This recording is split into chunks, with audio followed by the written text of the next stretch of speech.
में हम लोग पढ़े थे कि मेटल की मैकेनिकल प्रॉपर्टीज क्या होती है, उसके बारे में हम लोग पढ़े थे। तो चलिए उसी से कंटिन्यू करते हुए आज दूसरा फिर नेक्स्ट क्लास करेंगे। और तो इसमें आपको दिख रहा होगा कि हमने पहले बताया था कि मैकेनिकल प्रॉपर्टीज में क्या क्या प्रॉपर्टीज होती है। जो कोई भी आपका जैसे कि अभी हमने देखा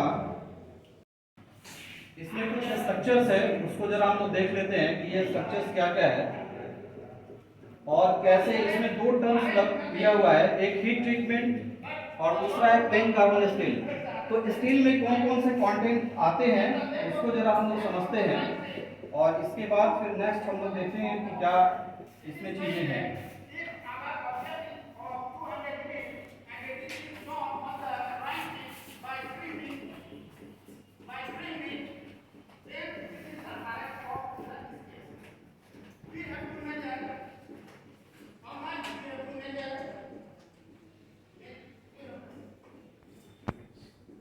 होती है आयरन होता है और कार्बन होता है। तो कार्बन के कंटेंट पे क्या क्या इसमें वेरिएशन होता है। जैसे ये स्ट्रक्चर जो है ये फेराइट स्ट्रक्चर है। क्या है? Ferrite structure. दूसरा है ये पियरलाइट स्ट्रक्चर। तीसरा है सीमेंटाइट। अब ये स्ट्रक्चर कैसे बनता है इसको जरा हम लोग समझते हैं कि फेराइट स्ट्रक्चर कैसे बनता है, सीमेंटाइट और पियरलाइट स्ट्रक्चर कैसे बनता है। तो जैसे कार्बन के कंटेंट को जैसे ही हम आयरन के साथ जोड़ते हैं तो ये स्ट्रक्चरल चेंजेज आता है। और ये स्ट्रक्चरल चेंजेस से क्या क्या हो सकता है, इसकी मैकेनिकल प्रॉपर्टी जो होती है वो चेंज होती है। जैसे कि हार्डनेस लाना है या टफनेस लाना है तो उसके अकॉर्डिंग जो है हम कार्बन के कंटेंट को बढ़ाते और घटाते हैं। अब ये कार्बन के कंटेंट को कैसे करते हैं, जैसे कि कोई भी एलॉयस आपको बनाना है तो आयरन के साथ कोई चीज हम जोड़ते हैं इंप्योरिटीज के रूप में, क्योंकि इसका परसेंटेज क्या होता है, बहुत कम होता है। इंप्योरिटीज क्यों कह रहे हैं, क्योंकि इसका परसेंटेज आयरन के बनस्पत बहुत ही कम होता है।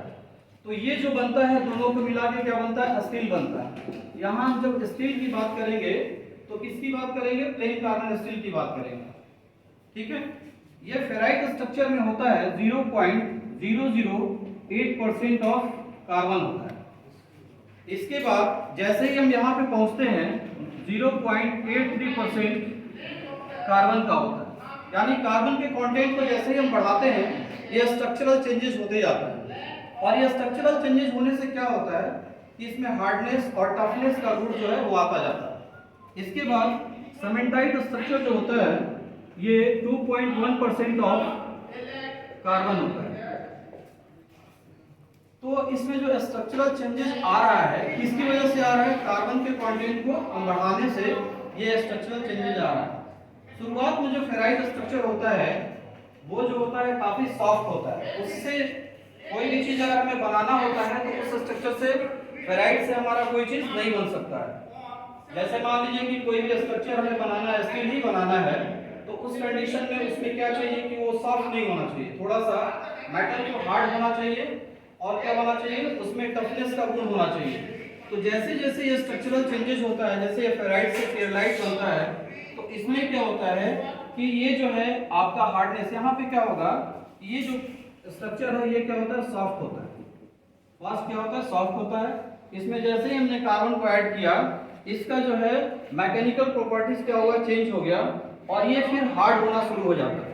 तो यहाँ पे ये क्या हो जाता है, थोड़ा हार्ड हो जाता है और इसके साथ साथ इसमें टफनेस का भी गुण आ जाता है। टफनेस जो है ये भी बढ़ जाता है। अब जैसे ही ये यहाँ पियरलाइट स्ट्रक्चर से सीमेंटाइट स्ट्रक्चर की तरफ जाते हैं, दैट मीन्स कि और परसेंटेज ऑफ कार्बन को हमने क्या कर दिया, यहाँ पे इंक्रीज कर दिया, यानी कि कार्बन के परसेंटेज को हमने यहाँ बढ़ा दिया और ये कहाँ तक जाएगा, 2.1% ऑफ कार्बन तक जाएगा। और जब यहाँ पहुँचेगा तो इस कंडीशन में इसमें हार्डनेस तो बढ़ता ही है, हार्डनेस बढ़ता है और साथ साथ में ब्रिटलनेस भी बढ़ जाता है। यानी कि ये जो होता है ब्रिटल हो जाता है, यानी कि भंगुरता की गुण इसमें आ जाती है।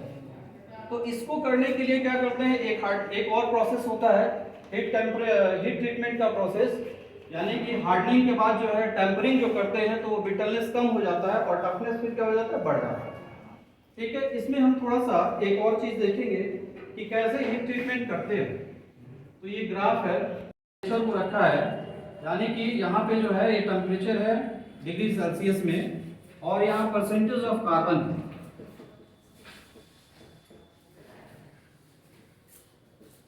कार्बन के परसेंटेज को यहाँ पे हमने एक्स एक्सिस पे रखा है। अब यहाँ जो है 0 से 0.83% ऑफ कार्बन और इसके बाद आगे आएगा तो ये लास्टली 2.1% ऑफ कार्बन तक आता है, यानी बीच बीच में और भी हो सकता है।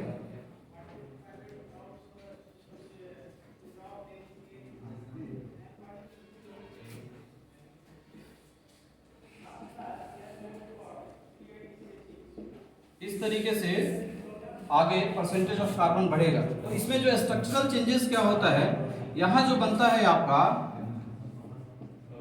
फेराइट और इस यहाँ पे फेराइट प्लस ऑस्टेनाइट, यहाँ सेमेंटाइट, इसी की बात कर रहे हैं। और यहाँ फिर क्या बनेगा, सेमेंटाइट, ऑस्टेनाइट बनता है और लास्ट में ये ऑस्टेनाइट यहाँ बनता है।